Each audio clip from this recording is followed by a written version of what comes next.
Deus, graças a Deus, graças a Deus. Glória a Deus, graças a Deus. Vamos ler hoje uma palavra acerca da criação do poder de Deus na nossa vida. Como criar realidades novas. Se alguma coisa à sua volta não está bem, você quer que mude, preste bem atenção a esta palavra hoje, para ser mudado, para ser transformado. Hebreus capítulo 11, versículo 1, 2 e 3, lemos com o favor de Deus. Hebreus capítulo 11, versículo 1, 2 e 3. Diz a palavra do Senhor.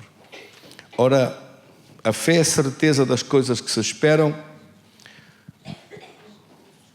a prova das coisas que ainda se não veem. Mais uma vez, a fé é a certeza das coisas que se esperam, esta tradução diz, e a prova das coisas que não se veem. Versículo 2, pela fé, porque por ela os antigos alcançaram bom testemunho. Sabe o que é alcançar bom testemunho? É contar vitórias, contar bênçãos. Pela fé os antigos contaram as suas bênçãos. Pela fé contaram, por causa da fé contaram as suas bênçãos. O Senhor dá-nos essa fé capaz de contar bênçãos, capaz de falar vitórias, capaz de declarar as coisas que recebemos. E 3, ponto 3, lemos juntos, pela fé entendemos que os mundos foram criados pela palavra de Deus, de modo que o visível não foi feito daquilo que se vê. Vamos simplificar um pouco esta palavra. Às vezes uma alteração de palavras torna mais claro. Diz, pela fé e pela palavra entendemos que os mundos foram criados. Quem é que percebeu? Pela fé e pela palavra de Deus entendemos que os mundos foram criados. Assim ficava mais claro, não é? Pela fé entendemos que os mundos foram criados pela palavra de Deus. Pela fé e pela palavra de Deus entendemos que os mundos foram criados. De modo que aquilo que se vê, aquilo que é visível, não foi feito a partir daquilo que se vê, mas a partir daquilo que não se vê. Querido Senhor, damos-te graças da Tua palavra em nosso coração, na nossa vida. Glorifica o Teu nome em nós, em nome de Jesus. Amém. Tenha a gentileza de sentar. Parece, à primeira vista, uma palavra difícil de descodificar, mas vamos ver pelas Escrituras e ela vai tornar-se mais simples à medida que meditamos nesta Escritura, vamos perceber melhor à medida que olhamos para a própria criação de Deus. Entendemos pela fé que os mundos, pela fé e pela palavra, os mundos foram criados. Pela fé e pela palavra, não foram criados a partir daquilo que se vê, mas a partir daquilo que não se vê, a partir do que é invisível. E o que é invisível? Aos nossos olhos, nesta dimensão terrena, nesta dimensão física, nós não vemos o mundo espiritual, não vemos a dimensão do Espírito. Mas essa é a dimensão que é eterna. E é a partir daí que as coisas são geradas e que as coisas são criadas.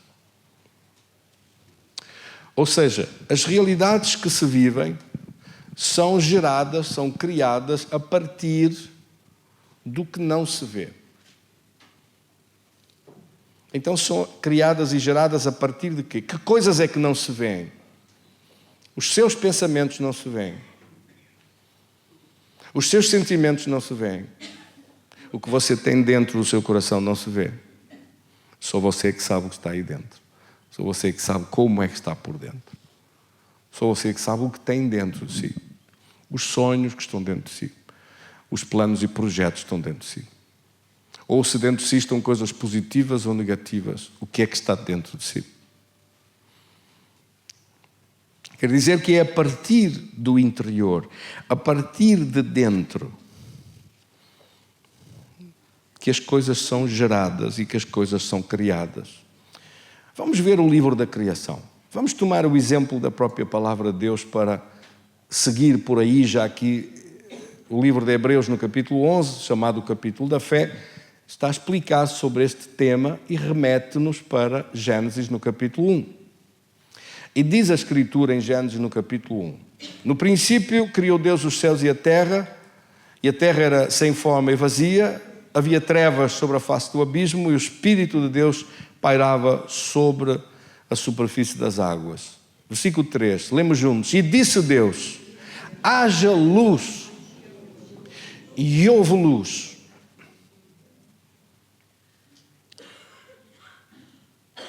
Será que esta luz que Deus está aqui a falar era a luz do sol e das estrelas? Ou que luz era esta? Seria a luz da lua? Era a luz de quê? Era a luz do sol? Que luz era esta? Haja luz. E houve luz. E viu Deus que a luz era boa e fez separação entre a luz e as trevas. Repare que Deus não disse a separação entre a luz e a noite, entre o dia e a noite, não disse isso.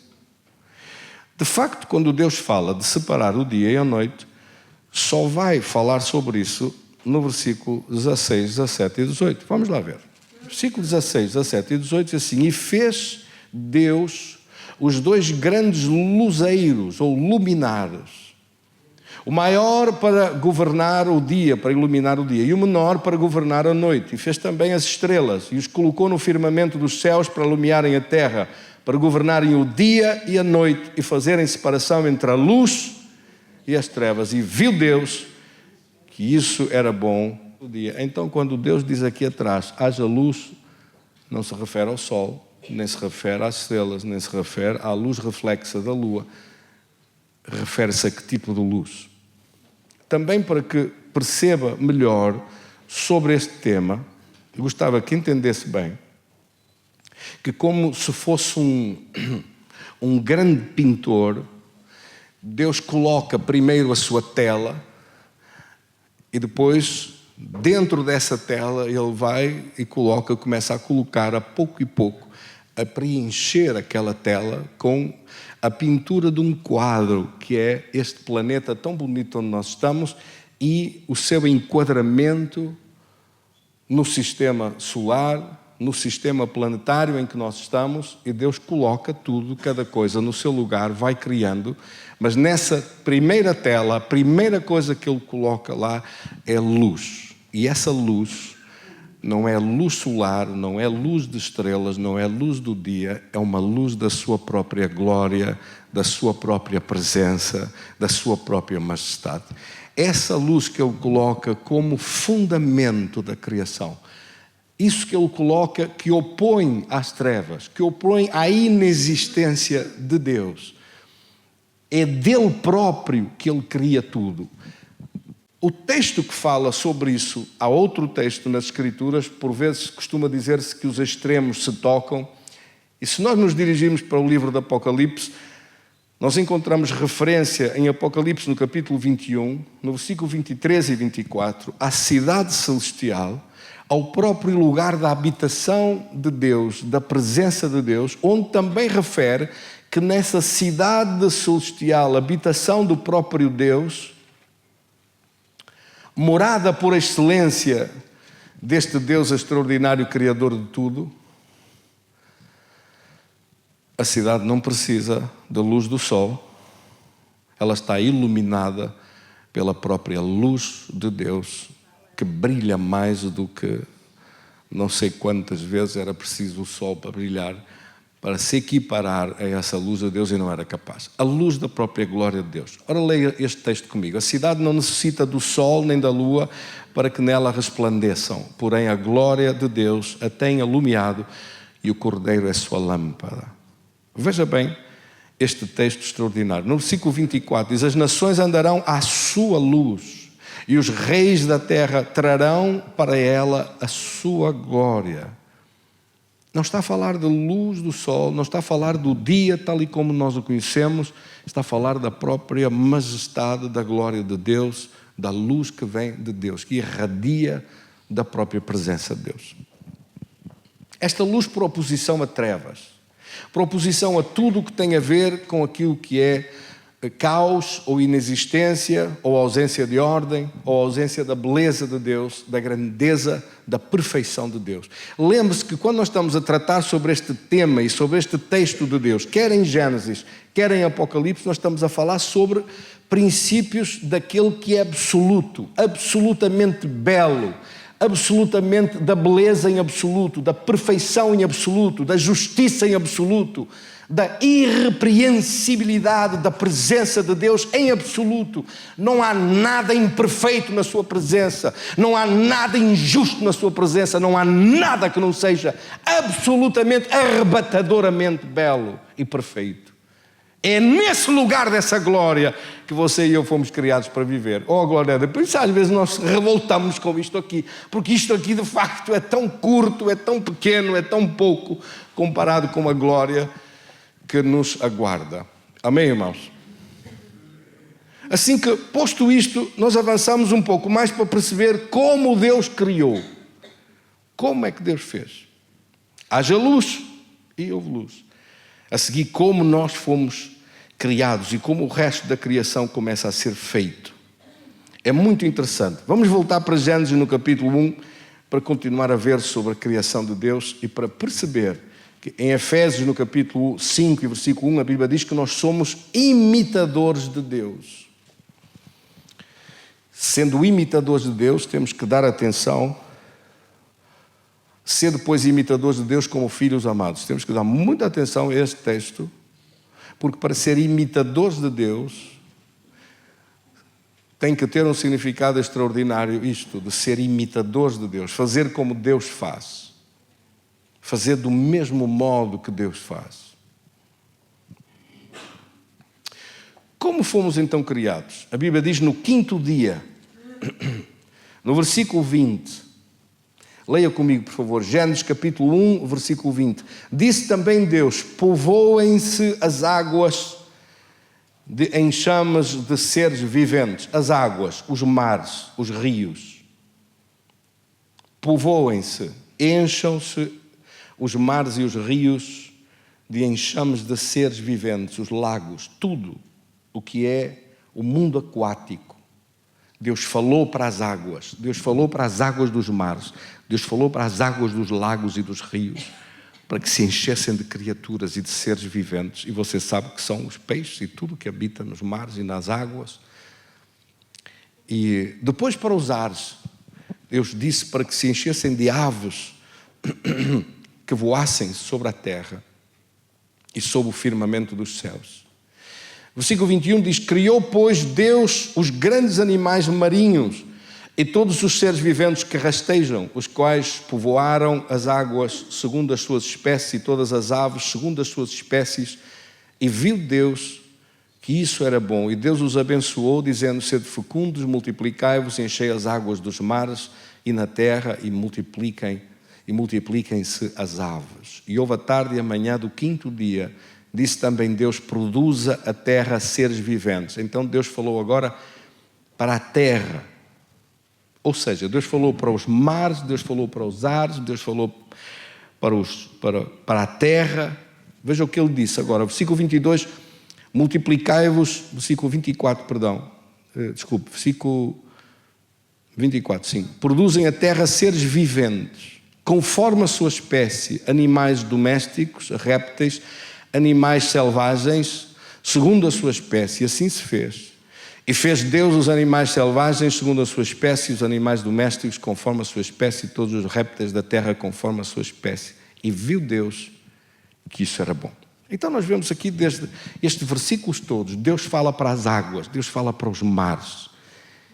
E os mares enchem-se de seres viventes. Deus fala para os céus, para as aves, e elas enchem-se de seres, os ares enchem-se de seres, de aves a voar pelo espaço. Deus fala para a terra, para que da terra surja toda a criação dos animais que estão selvagens ou domésticos. E por fim, Deus chega agora ao versículo 26, e Deus vai criar o homem, e quando Deus vai criar o homem, fala para quem? Eu vou repetir, quando Deus criou os animais aquáticos, criou os seres marinhos, falou para as águas, falou para os ares, para as aves, falou para a terra, para os animais, para tudo que está nessa terra. Quando foi para criar o homem, para quem é que Deus falou? Deus disse: façamos o homem à nossa imagem e semelhança. Não falou para a terra, nem para o ar, nem para o mar, nem para as águas, falou para Ele. Falou nós, o Pai, o Filho e o Espírito Santo. Façamos o homem à nossa imagem e à nossa semelhança. Isto tem que marcar uma diferença muito grande. Isto tem que marcar uma diferença enorme. Ele falou para a terra e da terra vieram animais. Falou para os ares, falou para as águas, dali surgiram. Mas para criar o homem, falou para Ele próprio, para que de dentro do próprio Deus, fosse gerado o homem. Quantos aqui têm filhos? Os seus filhos saíram da sua essência. Nós saímos da essência de Deus, gerados de dentro de Deus para fora, gerados para ter vida, a mesma vida de Deus, ser gerada em nossa própria vida. Tendo-nos Deus formado do pó dessa terra, no entanto, para a vida que está dentro de nós, foi gerada a partir do próprio Deus. Por isso é que a Escritura diz: se o ser humano serão deuses, com um D pequeno, será que nós somos deuses? Porque de facto no fim da criação, no 6º dia, Deus criou o homem depois de ter criado tudo o que estava feito e entregou-o para o homem para que ele pudesse ser como um Deus com um D pequeno, como um rei para reinar sobre esta terra, para ter domínio sobre esta terra. Façamos o homem à nossa imagem e à nossa semelhança. E você e eu fomos gerados para ter domínio sobre toda a terra. Esse domínio começa em nós, começa na nossa vida. Esse domínio começa a partir de nós próprios. Domínio sobre os peixes do mar. Domínio sobre os aves dos céus. Domínio sobre os animais dessa terra. Domínio sobre toda a terra. Tenha domínio. O domínio começa em si. O domínio começa na sua própria vida. Você não é suposto para ser dominado por nada, nem dominado pela doença, nem dominado por manias, nem dominado pelo vício, nem dominado por medos, nem dominado por nenhuma coisa, mas ter domínio sobre a sua vida, domínio sobre as circunstâncias à sua volta, domínio sobre os seus planos com Deus e projetos com Deus, e domínio também sobre toda a terra ao seu redor. Por isso é que a Escritura diz que nós somos imitadores de Deus como filhos amados, porque nós fomos chamados para ter esse domínio sobre a nossa vida. Assim como Deus tem domínio sobre tudo o que está nos céus, está debaixo do seu domínio, Deus entregou esta terra ao homem para que o homem tivesse domínio sobre esta terra. É aí que surge o problema, porque nós não fomos feitos ou criados para viver sem Deus. E esta autoridade delegada, este domínio delegado por Deus, é sempre na condição de que nós mantenhamos essa relação com Deus e essa busca do seu poder na nossa vida. Nessa área nós somos dependentes do poder de Deus para poder exercer esse domínio sobre esta terra. Essa parceria não funciona sem Deus. Esse domínio não funciona sem Deus. Sem Deus, o homem fica sozinho. Nas batalhas da sua vida, nos combates da sua vida, fica sozinho. Sem Deus, o domínio não se consegue exercer. Sem Deus, ele não tem domínio nem sobre si próprio. Sem Deus, não consegue ter domínio nem sobre si mesmo. Começam a ser vícios que o dominam, manias que o dominam, coisas que dominam a sua vida, doenças que vêm que o dominam. E acaba a pessoa por perder aquilo que é o mais básico das Escrituras, que o homem foi criado à imagem e semelhança de Deus para ter domínio, e esse domínio começa por nós próprios. E começa pela vida que nós fazemos e construímos. Se algum de nós não estamos contentes com a nossa vida e queremos mudar coisas, preste muito bem atenção a esta mensagem sobre as coisas que podemos mudar. Sobre pessoas nós não temos esse poder, mas sobre nós próprios temos. Amém? Sobre outros, sobre terceiros, nós não temos esse poder de obrigar ninguém.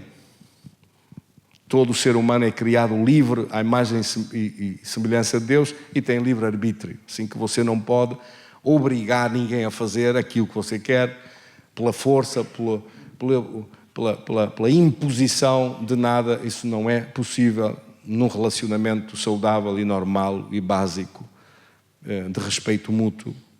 A referir-me somente às relações humanas. Obviamente não me refiro a nada profissional, a nada que tenha a ver com trabalho. Se um patrão diz faça isto, a pessoa tem que fazer, por isso é que é pago, por isso é que está ali a funcionar e a trabalhar e faz aquilo que é preciso fazer.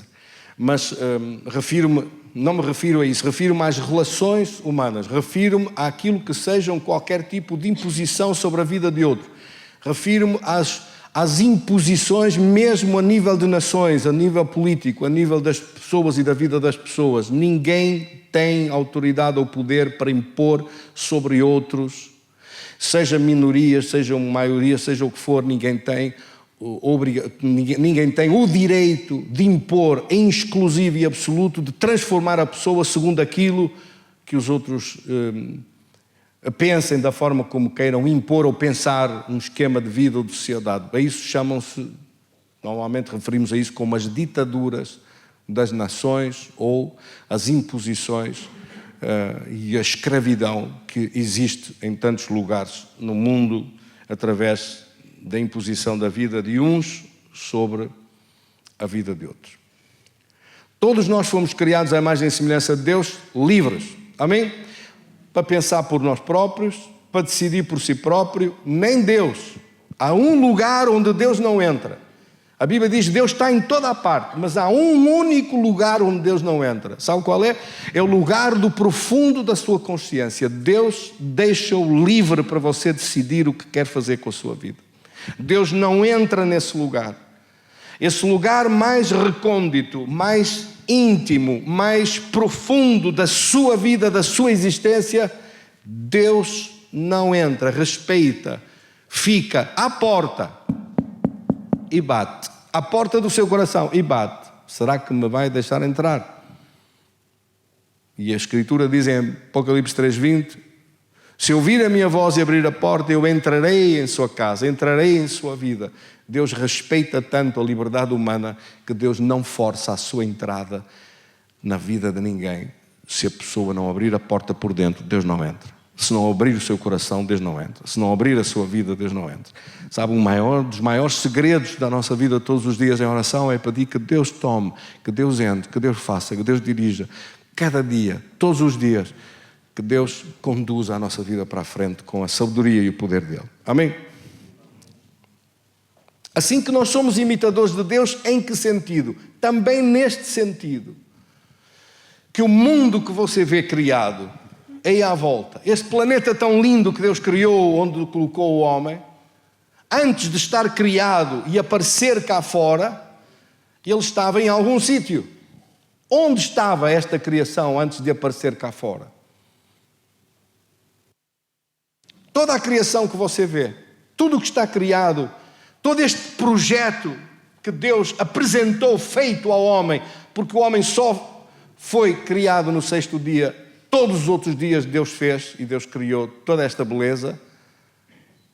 Deus criou toda esta terra tão linda, este planeta tão bonito e nos colocou aqui, e depois criou o homem e deu-nos o domínio sobre essa terra. Onde é que isso existia antes de aparecer à vista? Tudo isso estava primeiro, antes de aparecer. Lembra-se do texto de Hebreus? Pela fé entendemos que os mundos foram criados não daquilo que se vê, mas a partir daquilo que não se vê.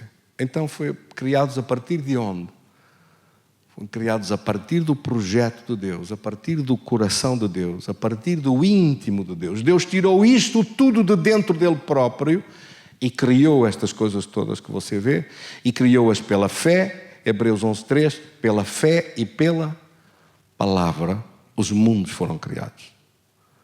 Pela fé e pela palavra eles tornaram-se realidade, mas eles tinham que existir em outro lugar antes de aparecer nesta dimensão física. Eles tinham que estar na dimensão espiritual, e tinham que ser transpostos para esta realidade física através da fé e da palavra, da execução do poder executivo de Deus sobre esta terra. Amém? Pela fé, por isso, os mundos foram criados não daquilo que se vê ou não daquilo que aparenta ser, não daquilo que é visível, mas daquilo que é invisível, dessa realidade invisível, dessa realidade do mundo, da dimensão do Espírito, de onde saíram. De onde saíram a multiplicação daqueles 5 pães e 2 peixes e que alimentaram uma multidão de mais de 20.000 pessoas? De onde saiu aquilo tudo? De onde apareceu tanto peixe e tanto pão? De onde apareceu de repente tudo? Da dimensão do Espírito. Desse lugar da criação, desse lugar por excelência, que tem domínio sobre todas as coisas que são visíveis. De onde apareceu um corpo de Lázaro restaurado na perfeição depois de 4 dias morto. De onde veio essa glória toda? De onde veio essa glória toda de uns olhos novos naquele cego de nascença do capítulo 9 do livro de João, que não havia nem cura para ele, já nasceu assim, sei lá se tinha olhos, se os olhos tinham um defeito tão grande, se quando abria as pálpebras a única coisa que se via era o branco, não se via nada, não houve criação continuada, não houve nada feito, de uns órgãos completamente incapazes de produzir vista, e Deus fez tudo em frações de segundo e fez aparecer tudo perfeito. De onde vem essa glória do poder de Deus? De onde vem essa grandeza do poder de Deus? Vem do próprio íntimo da glória de Deus, vem da dimensão do Espírito de Deus, da dimensão espiritual no exercício do poder de Deus sobre esta dimensão física. Amém? É disso que nós falamos quando a Bíblia fala sobre o reino dos céus. Vem do reino dos céus. Quando Jesus disse o reino dos céus é chegado até vós. Os demónios são expulsos, os cegos vêm, os paralíticos andam, os leprosos são sarados, os mortos ressuscitam. Chegou até vós o reino dos céus. O reino dos céus de que Jesus está a falar é desse reino da glória de Deus, de onde vêm as coisas sobrenaturais. Para nós são sobrenaturais. Nós dizemos é sobrenatural, porque não conseguimos explicar, não conseguimos perceber tudo nas dimensões todas da execução do poder de Deus, de quanto dessa glória de Deus faz isto. Mas se calhar se fosse há 2000 anos,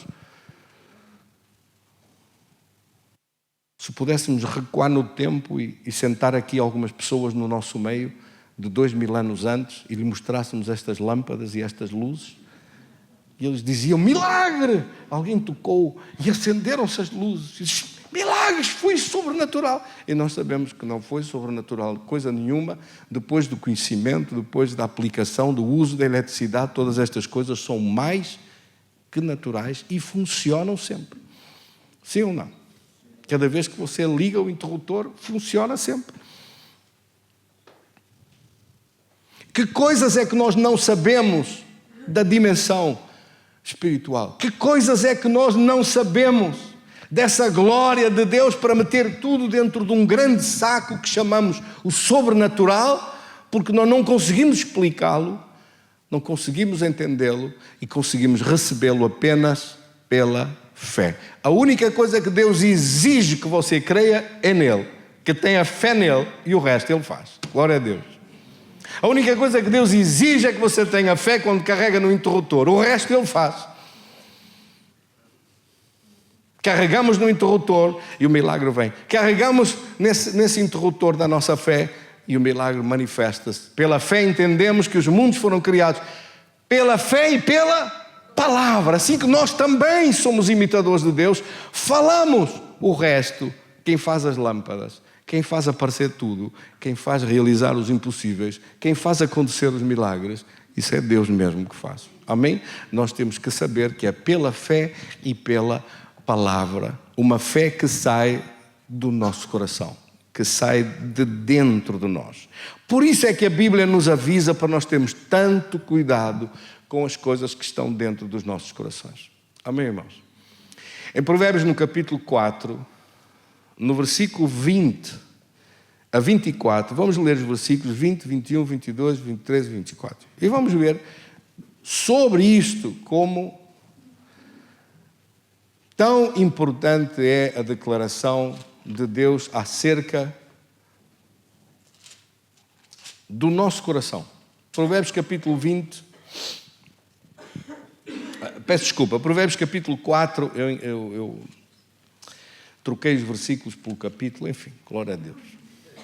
Provérbios capítulo 4, versículo 20. Filho meu, atenta para as minhas palavras, aos teus ensinamentos, inclina os teus ouvidos às minhas instruções, diz esta tradução. Não se apartem elas diante dos teus olhos, guarda-as dentro do teu coração. Por que é tão importante isto? Guarda as minhas palavras. É o problema de Adão e Eva no Éden. Deus falou uma palavra, mas depois veio o inimigo e tratou de trazer as palavras dele. Deus declara uma palavra, que por suas chagas fomos sarados, por suas pisaduras fomos sarados, que na cruz Jesus levou toda a doença e a enfermidade, e depois vem o inimigo com as dores, com os sintomas, com o mal-estar, com as angústias, com as opressões. E em vez de nós dizermos tudo posso naquele que me fortalece, falamos as palavras do bicho e dizemos já não posso, não aguento mais, estou mesmo a cair para o lado, isto agora bateu com força, estou a morrer. Tenha cuidado com as palavras do seu coração, com aquilo que guarda dentro do seu coração. Porquê? Porque o diabo sabe que nós somos frágeis em relação às pressões. Quem é que sabe o que são pressões aqui? Pressões? Quase apetece dizer às vezes panela de pressão. Às vezes já nem são pressões normais, são pressões levadas a uma força superior, e como uma boa panela de pressão qualquer, uma panela de pressão que se preze, assim que atinge os pontos impossíveis de suporte, quando as paredes já estão a ponto de não aguentar mais, começa a apitar. Tem um apito lá, pi, faz um berreiro, faz um barulho enorme, porque tem que sair aquilo por algum sítio, senão explode, a panela lá vai embora. Glória a Deus. Quem é que já esteve assim? A apitar. Cuidado é com aqueles que apitam em silêncio. Esses são os piores. Apitam em silêncio e depois põem um saco na cabeça e atiram-se abaixo de qualquer coisa. Esses são piores. Aqueles que apitam no silêncio. Aqueles que não se queixam, que não fazem nada, mas por dentro não suportam mais as pressões na sua vida. O diabo é bom a pôr pressões. Ainda há uns dias nós falávamos sobre quando ele não consegue dobrar ninguém, ele aumenta a pressão. Quando deu ordem para aqueles 3 jovens hebreus, Sadraque, Mesaque e Abednego, aumentando as pressões, colocou no coração do imperador Nabucodonosor para que aumentasse a pressão 7 vezes mais na fornalha. E deu ordem para que eles fossem amarrados, bem amarrados, e depois lançados lá para dentro. As ordens foram dadas e aqueles 3 ficaram. Podes saber tu, ó rei, que nós acreditamos que Deus nos livra. Mas mesmo que não livrasse, nós também não vamos ceder às tuas pressões. Nós vamos ficar firmes na fé do nosso Deus. E Ele é que tem que decidir se nos vai livrar ou não. Quanto a nós, se nos livrar, tudo bem. Se não nos livrar, tudo bem igual, vamos cear lá em cima com Ele. Glória a Deus. Amém? O rei ficou furioso, mandou esquentar a fornalha 7 vezes, e quando pegaram neles e os lançaram lá para dentro, passado um pouco ele olhou e em vez de ver 3, viu 4. Sabe qual é a mensagem disso? Deus tem que se manifestar quando você não aceita a chantagem de Satanás, quando se mantém firme com a palavra, mantém a sua fé firme com Deus, Deus tem que aparecer, Deus tem que o livrar. se em vez de apitar, se em vez de se queixar, se em vez de barafustar, se em vez de dizer já não acredito em nada, se em vez de dizer vou virar costas a tudo e não ligo mais nada a Deus, não quero saber de Deus para nada em coisa nenhuma, se mantiver firme com a palavra de Deus e com a sua fé, Deus tem que aparecer no meio da sua batalha. Amém? Deus caminhou no meio daquele ambiente esquentado e esteve a falar com eles. Foram rebentadas as suas cordas e as amarras que os prendiam, porque eles se mantiveram firmes. É essa a mensagem que está aqui, preciosa e poderosa. Você mantém-se firme dentro das pressões que surgirem e Deus não falha de nos abençoar. Mas falando acerca de Provérbios, no capítulo 4, no versículo 23, continuando no versículo 23, diz a palavra de Deus: guarda sobre todas as coisas, ou com toda a diligência, guarda o teu coração, porque dele procedem as fontes da vida. Guarda o seu coração de se encher de mágoas, de ofensas, de qualquer coisa de negativo, de não crer em Deus, de dúvidas, de angústias. Lembre-se, você tem que manter um coração puro, um coração limpo, perdoe sempre, abençoe sempre. O diabo vai tratar de pôr coisas tão pesadas sobre si para o impedir de avançar e de se manter com fé e de manter a sua vida limpa diante de Deus, não aceitando as pressões nem a chantagem dele, mas mantendo-se com o coração puro, abençoando sempre, mantendo-se uma bênção, não falando mal, não dando mal por mal, nem injúria por injúria, não amaldiçoando, mantendo-se uma bênção. Senhor, ajuda-me a ser uma bênção. Eu sei que nem todos aguentam algumas pressões que passamos. Nem todos aguentam. Há situações que as pessoas não suportam. Há um limite para certas pressões. Por isso é que há diferenças tão grandes entre nós. Amém? E às vezes essas diferenças transformam-se em divergências. E as divergências transformam-se em afastamentos infelizes. Mas é a vida. Não podemos fazer muito para mudar isso. Pressões todos nós passamos. Mas a Bíblia ensina-nos uma coisa fundamental. Se nós resistirmos às pressões, se resistirmos ao mal, se resistirmos à dor, se resistirmos aos problemas, se resistirmos ao diabo, ele foge de nós.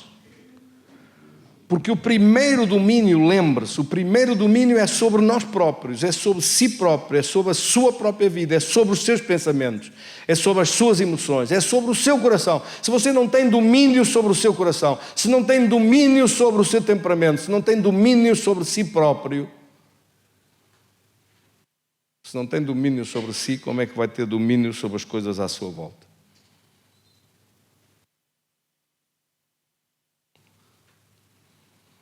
E um dos domínios que nós temos que ter muito grandes é o domínio da própria língua.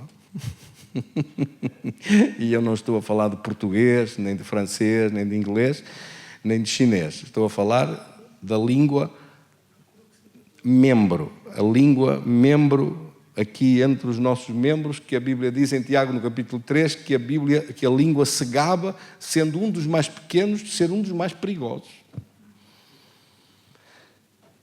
Porque, de facto, a pessoa é capaz, com a sua própria língua, de cavar a sua sepultura.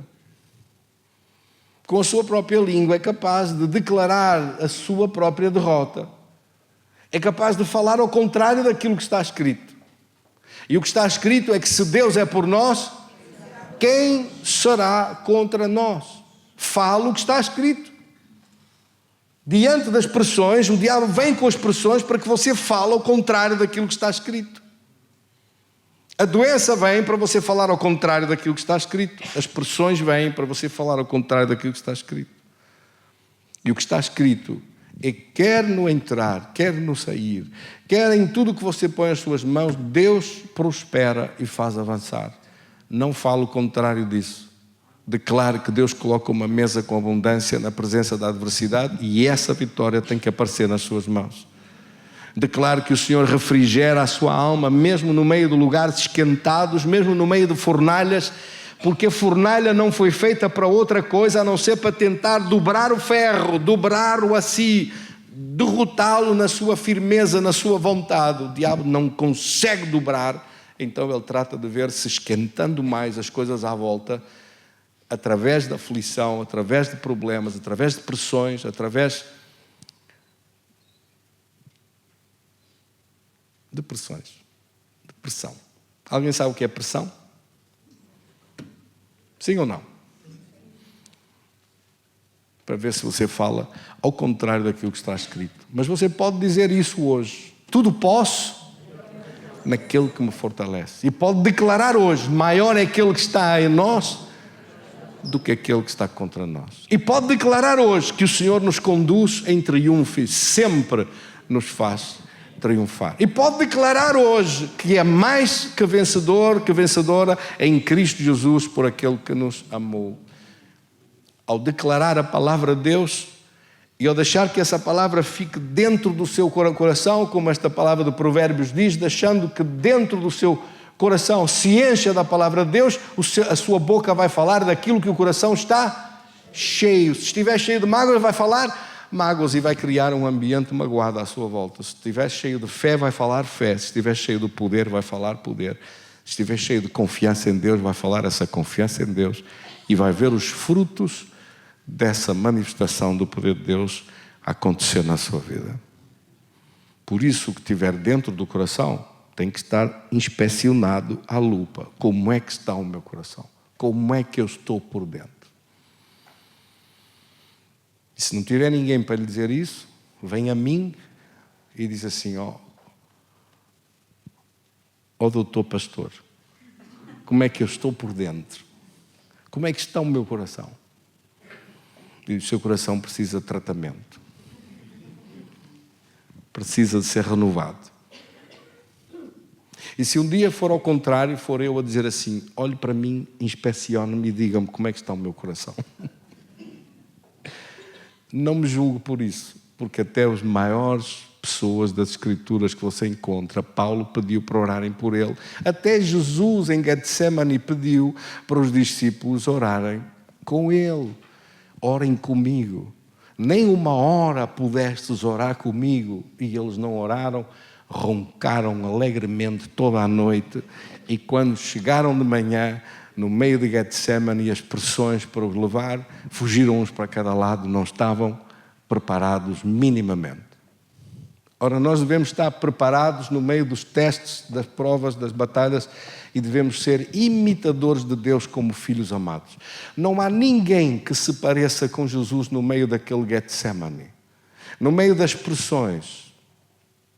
Getsemane é uma palavra composta do hebraico que quer dizer get, lugar, semani, da prensa. Era o lugar onde, ali era o lugar onde havia as prensas, para onde levavam as azeitonas, para onde levavam para ser prensadas e para sair o azeite.